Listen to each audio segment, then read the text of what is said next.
Dito ay ginamit ng 7 araw na may bilang na 227 meters.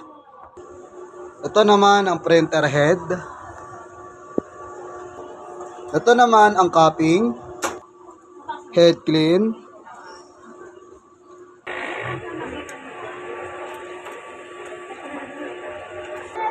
punasan ng wiper,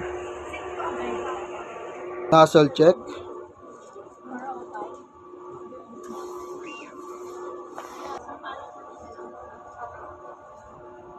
kung may basag ang color bar, mag-print lang tayo ng straight na kulay.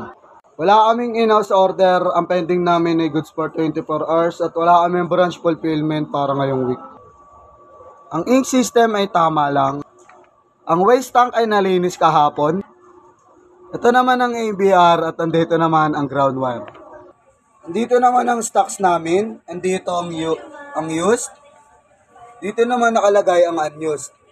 Dito naman nakalagay ang stock namin para sa Sabli paper roll. Sakto lang kami sa CMYK at Sabli paper roll namin. Andito naman ang records ng mga nagamit para sa cyan, para sa magenta, dito ang para sa yellow, andito naman ang para sa black, andito naman ang para sa Sabli paper roll.